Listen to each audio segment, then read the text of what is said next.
Diziam os mais antigos que muito antes das trilhas serem marcadas nas árvores e das palavras se tornarem histórias contadas ao redor da fogueira, houve um pajé poderoso.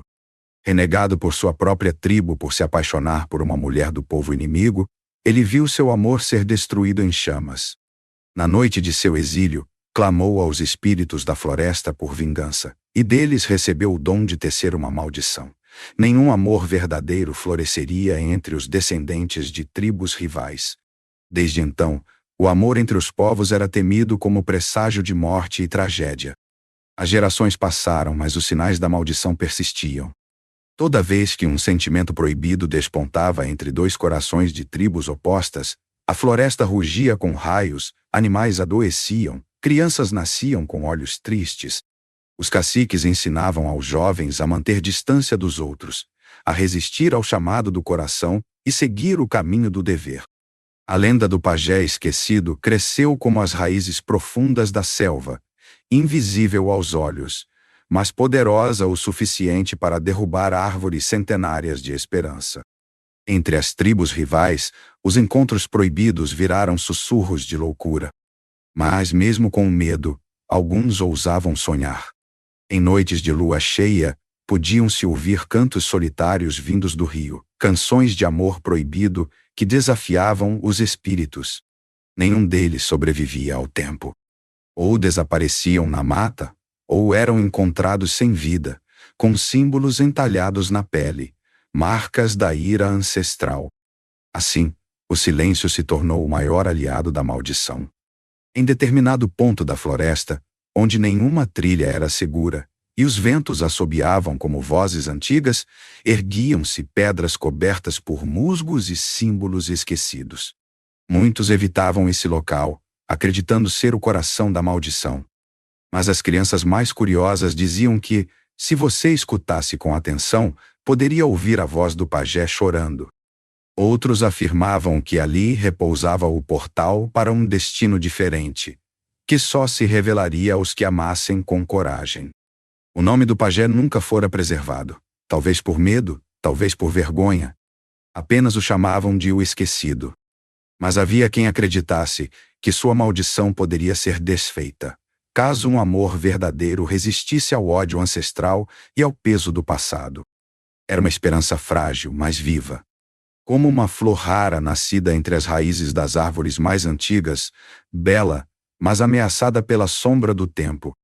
Na parte mais profunda da floresta, além dos rios de neblina e das raízes torcidas como serpentes adormecidas, ergue-se a pedra de Araiara, um monólito coberto por inscrições que ninguém jamais conseguiu decifrar por completo.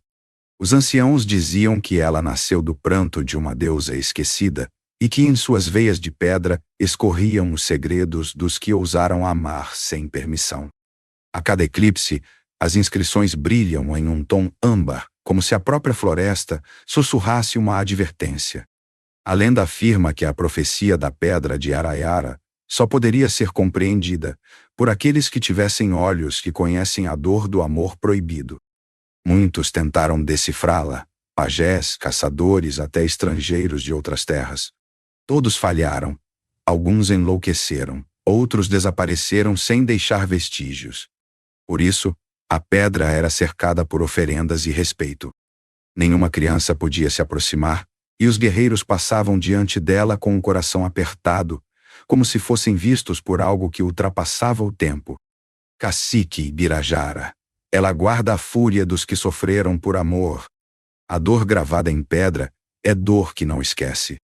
Anciã Moema, mas também há ali uma promessa, Ibirajara. Um dia, alguém com o coração marcado por amor verdadeiro entenderá seu chamado. E nesse dia, tudo mudará. Cacique Ibirajara. Palavras são vento, Moema. Já vi muito sangue ser derramado por acreditar em promessas. Nas noites mais silenciosas, a pedra parecia respirar. As palavras entalhadas ganhavam vida em sombras. E quem ousava se aproximar, sentia um frio cortante, como se estivesse diante de algo que julgava a alma. A profecia era clara para poucos e nebulosa para todos. Mas entre os mais jovens, ela reacendia a centelha da dúvida. Seria possível quebrar a maldição? ou tentar seria assinar a própria sentença. Por trás da pedra, escondido sob a terra úmida e raízes ancestrais, repousava um símbolo que ninguém jamais vira, o mesmo símbolo que, muito em breve, surgiria no corpo de um estranho. Um homem esquecido pelo mundo, mas marcado por um destino que nem os espíritos da floresta ousavam negar. O destino já começava a se mover, ainda que em silêncio. Desde menina, Caíra foi ensinada a empunhar lanças antes de aprender a cantar. Cresceu entre os sons das guerras e dos gritos das mães que choravam seus filhos caídos. Era filha de um dos guerreiros mais temidos da tribo de Aruanã, e sua mãe, desaparecida na floresta anos atrás, era considerada uma traidora por ter demonstrado compaixão por um estrangeiro. Carregava nos olhos um vermelho acobreado, reflexo do sol em chamas ou da dor acumulada no sangue. Ninguém sabia ao certo, mas todos a chamavam de olhos de fogo. Caíra, eu não pedi para nascer da guerra. Mas se é nela que querem me ver, nela serei sombra. Guerreiro e Hipotã, você luta como quem procura respostas, Caíra. Sua fúria não vem do ódio, vem da falta. Caíra, luto porque ninguém mais me ensinou a amar. Era respeitada, mas temida. Nenhum guerreiro ousava desafiá-la em combate. Tinha mãos firmes, movimentos certeiros, mas era nos momentos de silêncio que seu olhar se tornava mais perigoso. Era como se seus olhos procurassem algo que o mundo não lhe havia dado. Talvez paz, talvez verdade. À noite, isolava-se perto da pedra de Araiara, onde sussurrava palavras que só os espíritos podiam ouvir. Carregava no pescoço uma lasca da pedra que sua mãe deixara antes de desaparecer. Aquilo era seu maior segredo. Ninguém ousava falar sobre sua mãe na tribo. Era como se seu nome tivesse sido apagado da memória coletiva. Caíra sentia que parte de si havia sido arrancada e enterrada em algum canto esquecido da mata. Apesar de sua força, havia nela uma dor profunda, um vazio que nem a vitória nas batalhas conseguia preencher. Os anciãos a viam como uma possível líder, mas desconfiavam de seu coração inquieto. O fogo pode aquecer ou destruir, diziam entre si. Ela não acreditava em profecias, tampouco nas maldições antigas. Mas às vezes, em sonhos, via uma sombra envolta em folhas e símbolos ancestrais, sussurrando seu nome. Em todos os sonhos, a sombra chorava. E Caíra acordava com o peito apertado, como se o passado chamasse por ela através das raízes da floresta. Algo dentro dela dizia que seu destino estava próximo de mudar, e que a resposta não viria da guerra, mas de um estranho que cruzaria seu caminho em breve. Foi durante uma caçada ao norte da floresta, em uma região onde os galhos pareciam sussurrar em línguas antigas, que Caíra o viu pela primeira vez. O jovem estava ajoelhado diante de uma figueira ancestral, o corpo coberto por símbolos que pareciam pulsar com a luz do entardecer. Era alto, de olhos escuros como a noite antes da tempestade, e trazia no peito uma marca que Caíra reconheceu de um dos sonhos que tivera. Seu olhar não carregava medo, apenas silêncio. O tipo de silêncio que precede grandes revelações. Caíra, você não devia estar aqui. Nenhum homem pisa nessas terras e sobrevive. Quem é você? Aimberei. Meu nome já foi esquecido. Mas meu sangue ainda canta pelos ancestrais. Vim buscar o que me foi prometido em sonho. Caíra, promessas não sobrevivem nesta floresta. Levado à aldeia pelos guerreiros, Aimberei causou agitação. Suas tatuagens traziam traços da tribo de Yatupá, considerada extinta após o grande incêndio. Uma tragédia envolta em segredos e suspeitas. Ninguém sabia como ele havia sobrevivido ou de onde exatamente viera. Os anciãos ficaram perturbados ao vê-lo, principalmente ao perceberem a marca em seu peito. Um círculo com uma linha cortando o meio, o mesmo símbolo oculto na parte oculta da pedra de Araiara. Cacique Ibirajara, isso é blasfêmia. Ninguém da Yatupá sobreviveu. Ele é um espírito ou uma mentira. Anciã Moema, ou ele é a resposta que os espíritos nos prometeram. A marca não mente, Ibirajara, nem a floresta. Enquanto o destino do forasteiro era debatido entre fogueiras e olhares desconfiados, Caíra sentia algo diferente crescer dentro de si. A presença dele despertava memórias que ela nunca viveu. Como se a Emberei carregasse partes de um passado que também lhe pertencia. Havia entre eles uma tensão silenciosa, mas intensa. O tipo de tensão que desafia tudo o que se acreditava ser verdade. Ela foi encarregada de vigiá-lo até a decisão final da tribo. E foi assim que os laços começaram a se formar. Nos primeiros dias, Caíra manteve distância. Seguia a Emberê como uma sombra silenciosa, observando seus gestos, seus olhos voltados para o céu, suas mãos que desenhavam símbolos no chão. Mas era nas noites de luar que o silêncio entre eles começava a rachar. Ela o levava até a beira da fogueira e sentava de costas, fingindo desinteresse. Ele, paciente, aceitava sua companhia sem forçar palavra. Era uma dança muda, feita de olhares desviados e respirações contidas. Algo antigo e novo ao mesmo tempo germinava ali. A Emberei. Você não acredita em destino. Mas está aqui, toda noite, como se esperasse por algo. Caíra. Não espero, apenas cumpro ordens. A Emberei. Mentir com a boca é fácil. Difícil é mentir com os olhos. Os seus queimam por respostas. Caíra pausa longa. Já perdi tudo o que se pode perder. O que me resta é não acreditar. Com o passar das noites, Caíra começou a lhe fazer perguntas. Pequenas no início.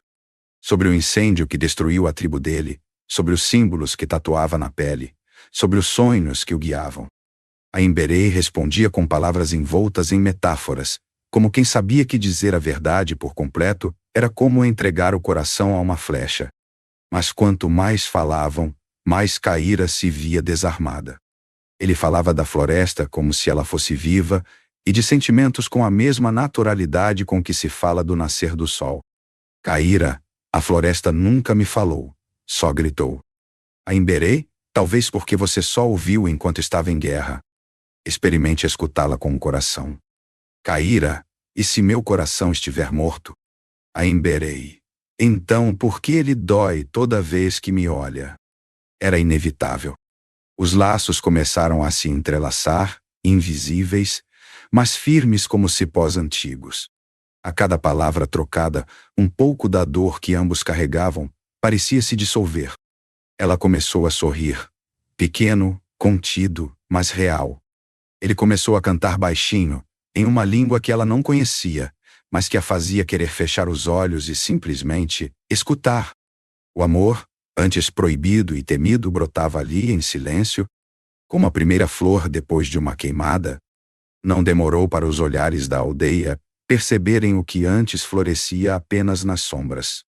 Os passos de Caíra ficavam mais lentos ao lado de Emberei.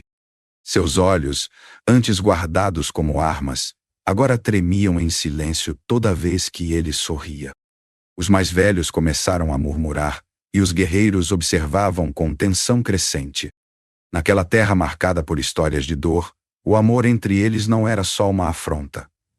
Era uma profecia prestes a se cumprir. E isso, para muitos, era intolerável. Cacique Ibirajara, você jurou proteger esta tribo Caíra. E agora se curva a um inimigo que carrega o sangue dos malditos. Caíra, ele não é inimigo. Ele é só alguém como eu. Perdido. Ibirajara, o fogo da guerra ainda arde, mesmo que você tenha esquecido. Mas os ancestrais não. Moema, cuidado, Ibirajara. Quando o coração endurece demais, até a justiça se torna crueldade.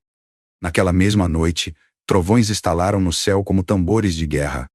As árvores se curvaram diante de ventos que pareciam vozes de além-vida. Animais sumiram da aldeia. As crianças acordaram chorando com febre sem causa.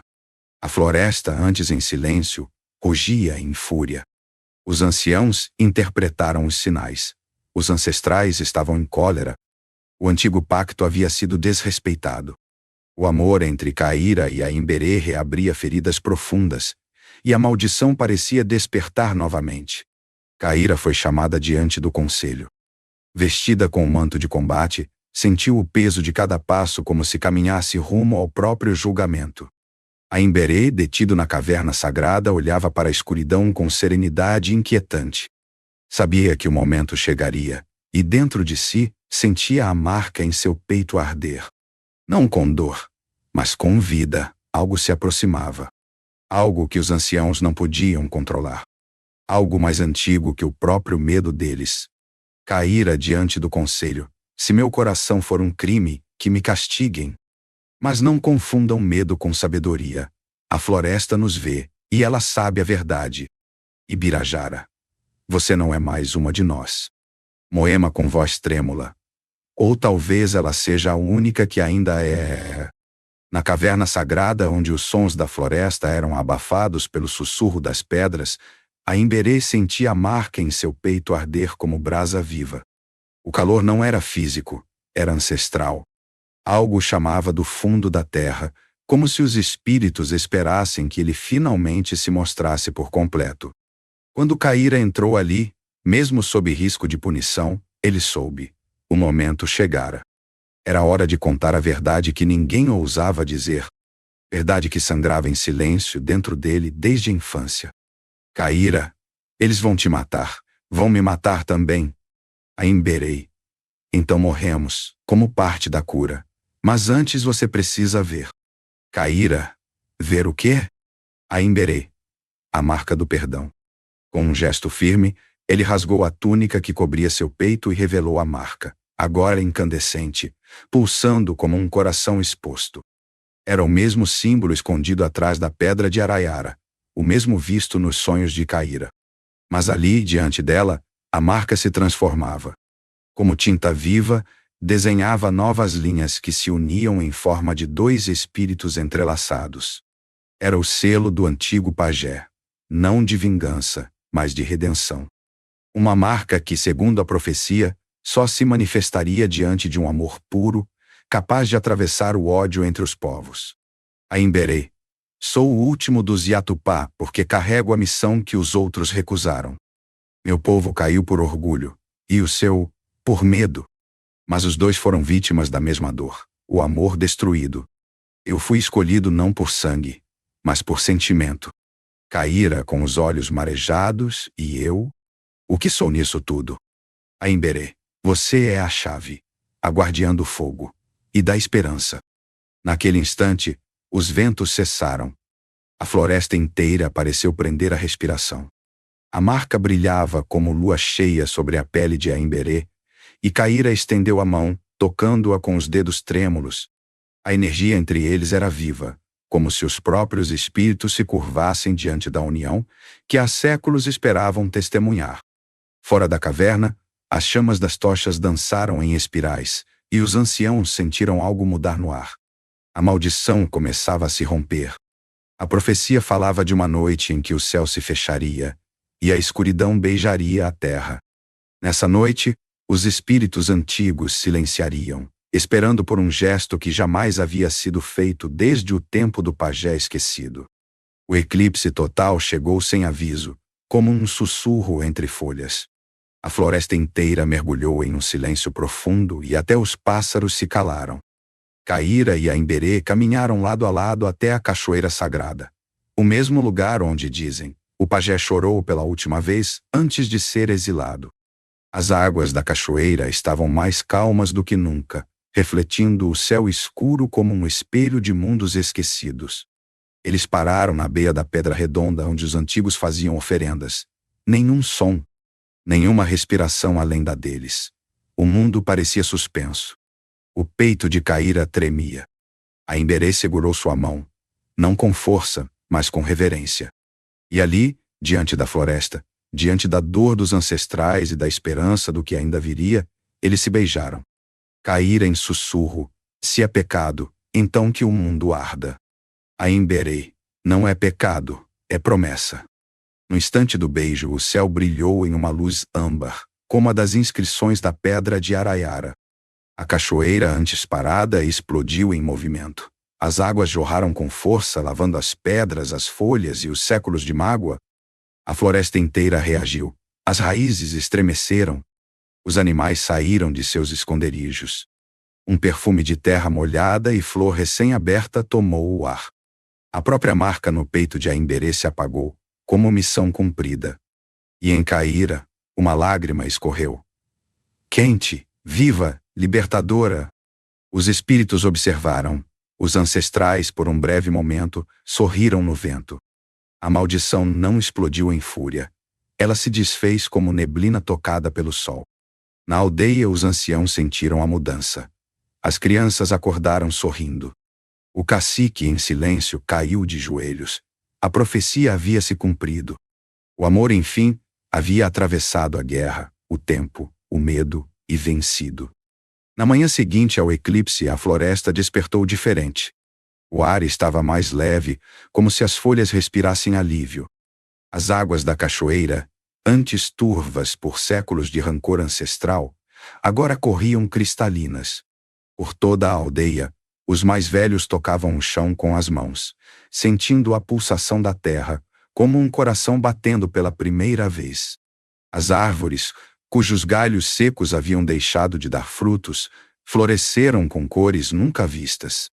Era como se o próprio tempo tivesse voltado a girar em favor da vida. Anciã Moema, a floresta ouviu e respondeu. A maldição se curvou diante do amor. Cacique Ibirajara, com voz embargada. Passei minha vida protegendo a dor dos nossos, quando devia ter preparado o caminho para a cura. Caíra, não houve culpa, apenas medo. Mas agora temos escolha. Caíra e Aimberê foram trazidos de volta à aldeia, não mais como ameaça, mas como sinal. O povo os olhava com reverência contida, como quem presencia um milagre e não sabe se deve se ajoelhar ou cantar. Os símbolos de guerra foram retirados das entradas da aldeia. As fogueiras deixaram de arder em alerta. Crianças de tribos distintas começaram a brincar juntas pela primeira vez em gerações. As narrativas começaram a mudar. O que antes era história de punição, agora era história de renascimento. Em uma cerimônia antiga, resgatada das memórias quase perdidas dos anciãos, Caíra e Aimberê foram ungidos, não como guerreiros, mas como pontes vivas entre os mundos. Receberam colares trançados com fibras das árvores mais antigas e foram abençoados com palavras que nem todos compreendiam, mas que a floresta parecia repetir em eco. O perdão se tornou canção. A lembrança da guerra virou aprendizado. E a maldição virou passado. Aimberê. A marca se apagou, mas a memória fica. Que nunca esqueçamos o quanto custa negar o amor. Caíra. E que nunca mais deixemos o medo falar mais alto que o coração. O tempo passou, mas o dia do eclipse jamais foi esquecido. A história de Caíra e Aimberê foi contada e recontada ao redor das fogueiras, não mais como advertência, mas como esperança viva. As duas tribos, antes inimigas, iniciaram rituais de reconciliação. Pajés das linhagens antigas se reuniram sob o mesmo céu para compartilhar sabedoria. Novos símbolos foram entalhados nas pedras, representando não guerra, mas união. Era o nascimento de uma nova era, onde o amor era reconhecido como força sagrada e não fraqueza. Caíra, não quero ser lembrada como guerreira, mas como mulher que ousou sentir. Aimberê. E eu, não como sobrevivente, mas como alguém que escolheu amar, mesmo quando tudo mandava fugir. O casal se tornou símbolo vivo da renovação. Lideravam juntos cerimônias de paz, guiavam jovens de tribos distintas e ensinavam que o verdadeiro poder não está na força do braço, mas na coragem de abrir o peito. Caíra abandonou a lança e passou a cultivar a terra junto das crianças. Aimberê, antes errante, encontrou lar nos olhos dela. A aldeia cresceu em equilíbrio, com rituais que honravam tanto os espíritos quanto os sentimentos humanos. Era o que os antigos chamavam de tempo do coração desperto. As inscrições da pedra de Areara foram finalmente compreendidas por completo. A última frase, antes ilegível, revelou-se clara na próxima lua cheia. Quando dois corações feridos se reconhecem e se curam, a floresta canta em paz. E o esquecido será lembrado, não por sua dor, mas por sua redenção. O nome do pajé foi revelado numa cerimônia de luz e fogo. onde todos os anciãos choraram em silêncio. Ele foi enfim perdoado, e a floresta cantou.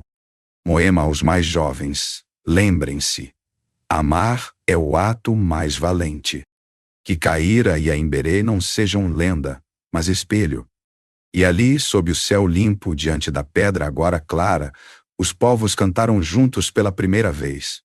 E enquanto a música ecoava entre os galhos e os rios, a floresta renascia, no compasso do amor que cura o passado.